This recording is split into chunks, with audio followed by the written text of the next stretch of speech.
Ever wonder why your body and your mind stop you from going that extra distance to get the success that you want, to be the person that you want, to have the relationships that you want in your life, to have the money that you want in your life? Well, then this is for you. Hey, beautiful human, it's me, Rebecca Weiner McGregor, and welcome to another episode of Effective Immediately, the show where we talk mindset, healthy emotions, abundance, leadership, and I give you a mindset shift that you can make effective immediately. Okay, so we talk about this. I talk about this a lot. This is a huge thing in my community. It's a huge thing with my clients. And they often come to me saying things like, no one in my family has ever had the kind of success that I want, so I'm not sure I can get it. My family has all of these ideas that we have to work really hard in order to get what we want. And that if we're going to prove ourselves, we really have to hustle, and it has to be hard, and everything has to be hard. And they will come to me and say things like, I just can't get where I want to go. I just can't quite get over that hill, Rebecca. Or I can't see the top of the hill. Or I didn't know there was a hill, and here I am, and I'm stuck. Okay, so I want to talk today about where these blocks come from, where these stories, where these limitations come from. And I'm going to help you to kind of see things in a slightly different way so that you're not mad at yourself when you notice that there are blocks coming up, okay? Because if you get mad at yourself, it's going to create more division, right? We don't want more resistance. We don't want more fighting. We want more unity and understanding within ourselves. So the first thing I'm going to invite you to do is to take a breath and to allow yourself to be in a state of curiosity, okay? Be in a state of curiosity about what I'm sharing, about what you're receiving, and about how you're receiving it, okay? Give yourself just a little break. I know most of the people in my community have been working really hard for a long time to make things happen, or been working really hard on the planning stages of making things happen, in the visioning stages, and just sometimes can't get to the level of let's go for it and have what we want. Even if they've had a very successful business, there's this next level, there's this next thing they're trying to create, or they've had a really successful business and things have shifted, things have dried up a little bit, and we want to get back in flow, okay? And then there's the people who are just starting out, who are trying to figure out what the heck success really means to them anyway. So as you are here, good morning, good afternoon, give yourself a break, okay? Give yourself a break from any judgment that comes up here and just allow yourself to be with the information. Be with the feeling, how the information feels to you, and what then do you think you can create with this new knowledge? Okay, so I decided to share just where these blocks about money and success and allowing ourselves to have massive abundance can come from. And they're kind of grouped into a few different categories. And you're going to hear me talk about the fear of failure. You're going to hear me talk about the fear of success. And you're going to hear me talk about that's just not possible for me. It's just not possible for me. Where it didn't even occur to them that they could have this wild success.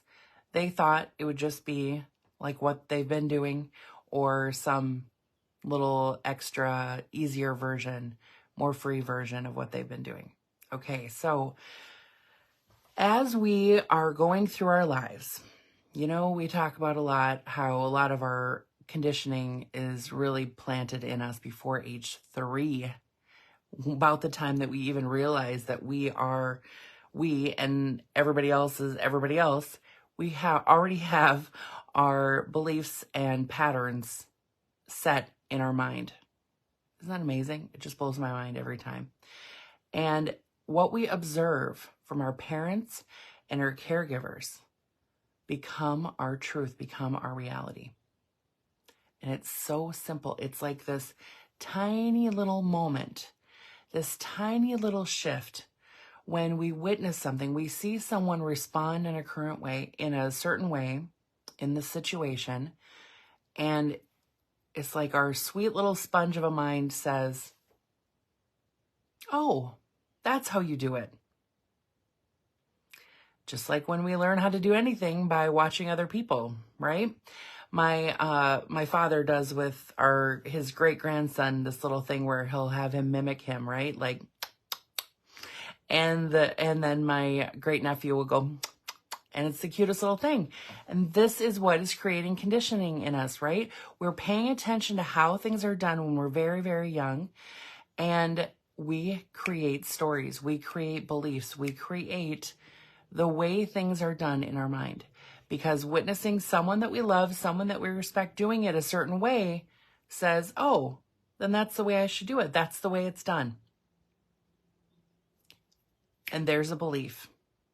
And all of these beliefs, all of these circumstances, all of these moments are in our mind like as if it's a file on Netflix, right? All these stories, all these reels, all these movies, all of these documentaries are available to us at all times. So our subconscious mind is then looking for the data that we need to use in the current situation. So we'll go back to that moment when, oh, that's how it's done, happened around money. And it could have been, oh, my parents argue about money all the time. Oh, my parents talk about people with money in a negative way all the time. Oh, my parents just talk about money in a negative way all the time. Money doesn't grow on trees. You have to work so hard for every penny. Go make something of yourself. There's no free ride. All of that stuff, if you've experienced any of that, is in your mind. You didn't do anything wrong to get it there, and your parents and your family didn't do anything wrong to put it there. They were giving you the best of what they understood, right? So acknowledging that, honoring that, then we move into the media representation, things that we see in the movies. Oh, isn't it interesting that the villain is often portrayed as a very wealthy person who tries to control things and who is very bad? So we can have these stories about, well, being very, very rich, very, very wealthy means that either rich people are jerks or rich people are bad, or the money gets to them and it changes them. So here we have another belief, right? And it's not something that we're consciously thinking about. It's something that happens so quickly, so swiftly, taken in our mind as a belief. We can have these, the people around us at school, the people around us in our religious or spiritual communities as well, talking about money.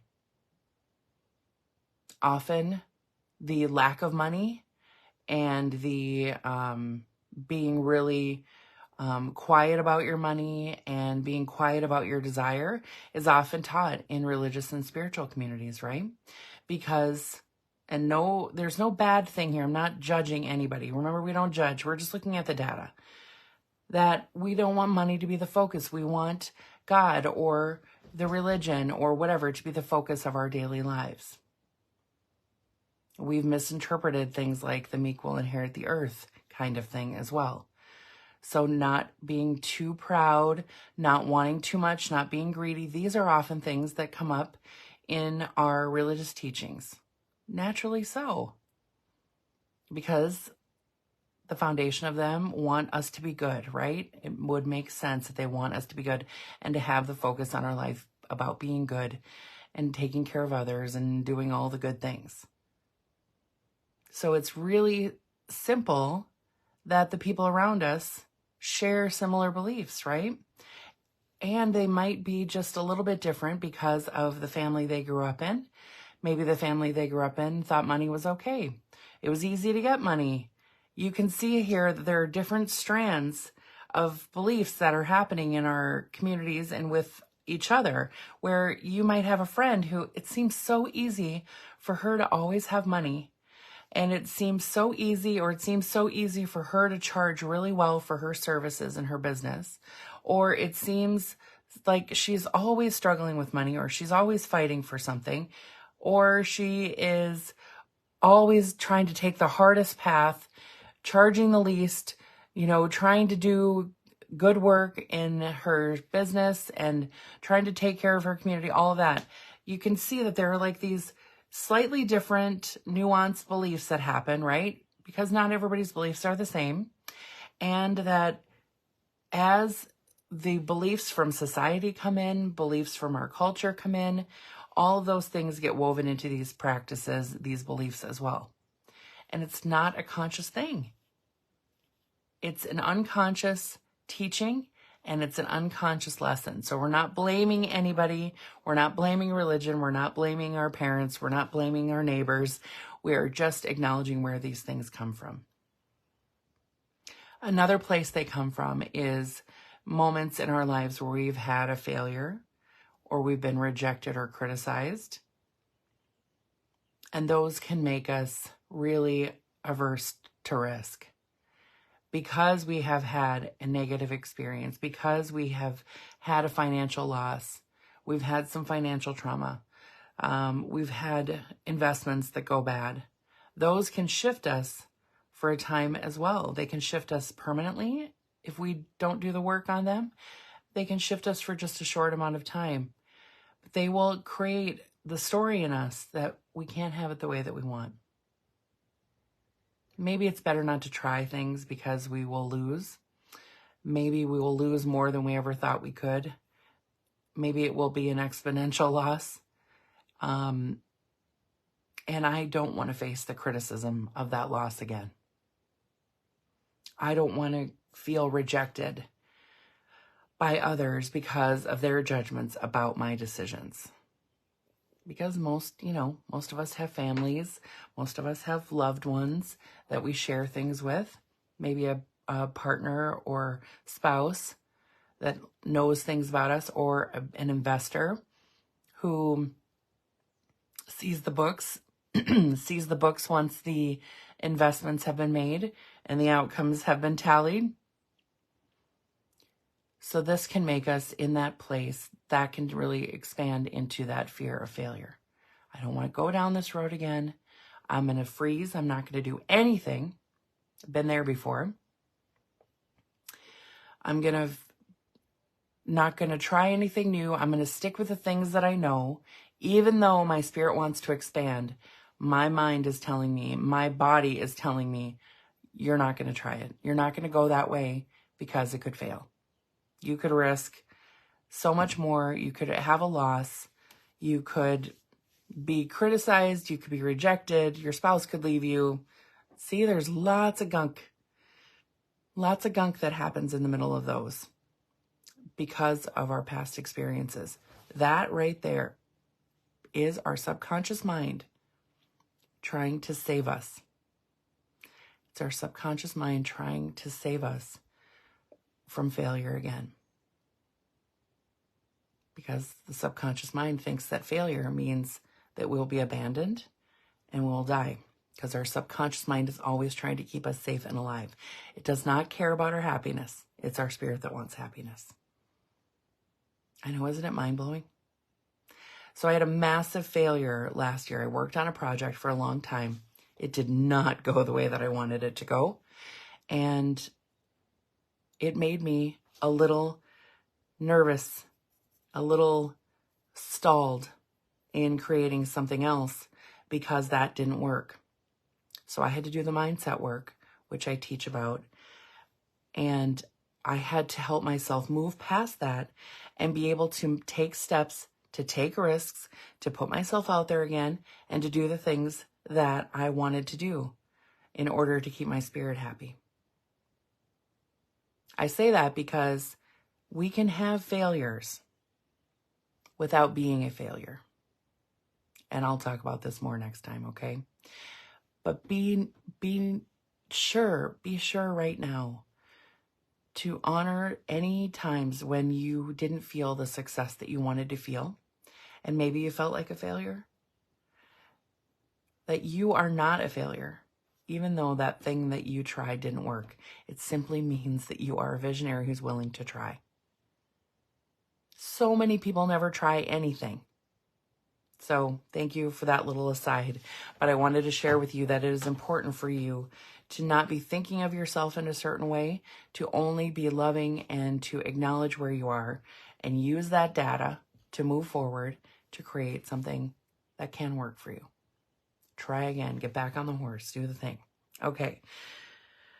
Another way that we can have money blocks, or that we can stall ourselves or stop ourselves, are when we are comparing ourselves. We have a group of friends, for example, and in this group of friends, it seems like there's kind of this quiet competition happening. This may be possible for you, okay? This often happens with friendships who are not all really acknowledging what they're feeling, what the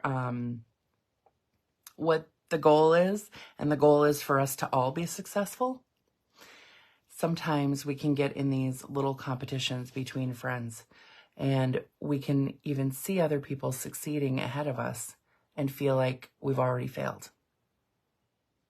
That's why failure, you got to really be careful with that word failure, right? Because we can already feel like we've lost because someone else has more than we do. Oof. My suggestion to you is going to come in our Effective Immediately Mindset Shift of the Week, okay? So just paying attention to that feeling when you're with a group of friends or frenemies, or you're with your old classmates, or you're with your group of friends that you've had for a really long time, and maybe one of you is doing really great, the rest of you are doing pretty well, and there's a couple of you who are not doing so hot. There are some dynamics that can happen here where the people who are doing really, really great can be in a position of dimming their light. So this may have happened to you, where every time you show up to your group events with these people, somebody is struggling, so you don't really want to talk about your successes as much. So you start to dim your light, you start to keep your success quiet, and that kind of stops you from being fully present to the success. Being fully present to your vision kind of cools your jets a little bit, stops you from being the person that you want to be full out. By the same token, the person who's not doing so well can feel like a massive failure because they're comparing themselves to everybody else. This is a dangerous place to be. We cannot compare where we are right now with someone else's current position, because the journey for each of us is different. But this can set into our subconscious mind and come up every time then that we're trying to move ourselves along or cast the vision wider to see where we could go or what we could do. Well, I can't have it the way so-and-so has it, so I don't know, maybe I shouldn't even try. Or so-and-so is so much further ahead than I am that I'll never catch up. See the stories that can happen? So pay attention to your stories. They are not facts. They are stories. All right, and then we come to the friends who have negative beliefs about success. Let's acknowledge that entrepreneur brains, the entrepreneur brain, the business owner brain, is just a little bit different than everybody else's brain. We see things in a different way. We have a big vision, and our work is to push us through to that vision. It is to move us through to that vision. It is to create something for ourselves that has never been created before. It is to create freedom, perhaps. It is to create streams of income. And entrepreneurs have a special kind of gene that says, hey, I can do this. I can make this work. and we'll work really, really hard to make it work. And we can have a support system, people around us who say, oh my gosh, I can't believe that you're trying this. This is never going to work. How? And they might challenge us and challenge us and challenge us. And they can reinforce their beliefs by pushing them on us. They can try to tell us that, oh, this will never work. Are you kidding? You're going to try to be a hypnotist in South Dakota?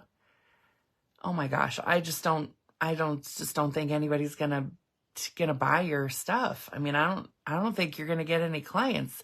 I mean, hypnosis is just too out there. Do people really want to shift their minds? Well, it's celebrating 20 years as a hypnotist now. But I heard those kinds of things from my coworkers when I was just getting started. I heard them from some friends who were just sharing their fears with me. So this is one of those areas where if you're sharing your stuff with people, you're sharing your vision with people, you can expect that they might share their fears with you. They might challenge your idea. They might say you're plain old crazy. They might tell you it's never going to work. They might be like, oh my gosh, I hope this works out for you. And that feeling of massive apprehension that they carry. And that is not because of your vision. It's because of theirs. It's because of their fears. It's because of their stories. It's because they can't imagine themselves doing it. Because it's not for them, it's for you. So be really loving with your friends and with yourself. And notice if you're starting to take on any of that stuff from your friends, any of the stories that's saying, oh my gosh, I've listened to them too much. Their fear is getting to me. Then you need to start being around more people who will support your wild entrepreneur ideas. Okay, reach out to me if you need some, because I've got some. Okay, so this does not mean that you're not friends with people who are not entrepreneurs, but that you pay attention to the information that's going into your mind, because it can affect your beliefs and your stories and your outcomes. Right? If they're going to tell stories, ask them to tell stories of people they know who have succeeded, because that's the kind of fuel you need. Okay.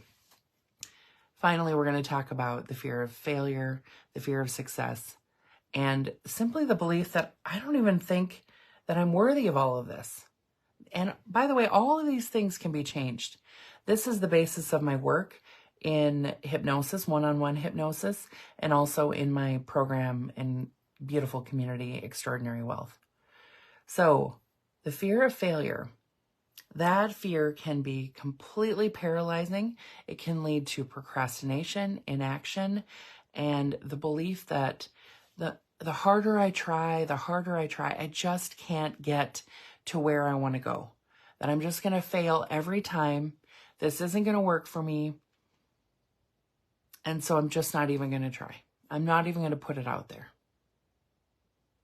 And maybe you felt that in other places. Maybe you felt it in relationships, in trying to make a change in your life, break a habit, do something new, start a business, expand your business, move to 7 figures. All of that can be possible, right? Because we get into this place where there's a nice level of comfortable discomfort, where we're comfortable with this level of discomfort. But if we really go for it and it doesn't work, that kind of discomfort could be crushing. This is an internal story, right? And so it'll keep a lot of people from going to try to expand, to do the next thing, to write the book, to give the speech, to apply for the thing, to get the promotion, whatever the case may be. Because where they are right now is just the perfect level of discomfort. Like, I'm not quite happy here, but it's not a massive failure, so I'm going to stay here. And that will feel really yucky. It'll feel really yucky because it's not the place where the vision is. Because it's not an expansion of the passion. Because it's settling. So we can work through the fear of failure, okay? The fear of success, this is something that can come alongside and be with fear of failure as well. So sometimes you can get a 2-for-1 special where you have a fear of failure and you're dealing with a fear of success. Now, the fear of success will say sometimes that, oh my gosh, when I create this success, my life will have to change. I will have to be living in a different place, having a bigger team, doing more things, spending more money, blah, blah, blah, more travel, etc. And they might be freaked out about one of those parts, right? So, for example, if you have a fear of flying, you probably are not going to be so ready to jump in and become an international speaker, right? The vision may be there. Oh my gosh, if I start getting these really amazing speaking gigs and I have to go other places and I have to fly a lot, but I have a fear of failure or a fear of flying, I'm going to stop myself because I don't want to get that successful and then have a fear of flying and not be able to go where I want to go, right? Sometimes with the fear of success, the idea is instead of going for it, I'm just going to settle for what I have because I might not be able to handle what I get. I feel like somebody is really connecting with that right now. So I want you to be really loving with yourself, really gentle with yourself. And remember, we're just looking at this as data. We're just looking at the data here. We're being very curious about ourselves. Okay? So that fear of success can bring about these ideas of, well, if I achieve everything I want, my life will have to change. Or I have to change everything about my life to be that successful first. And I can't have a good relationship. I can't live where I want to live. I can't do the things I want to do. Everything that I do has to be focused on this success. So I'm going to talk myself out of it. Ooh, these are heavy, right? These can be really heavy. So do not judge yourself about the feelings, the responses. Just notice them. Okay? And the other one here is that I don't think I'm worthy of it. This is a very, very common thing that I work with my leader, entrepreneur, healer, coaches, clients. And largely it comes from that place in childhood where something happened. Or there was something that happened that told them that they weren't worthy of what they wanted. Whether it was a story in their family, whether it was the way someone treated them, whether it was what they witnessed in their family, and like, oh, my family's not very successful in this area, so I must not be very successful in this area kind of stuff. And then when we have different traumas, we have different experiences in our lives, and I've mentioned these before: health trauma, financial trauma, physical trauma, sexual trauma, etc.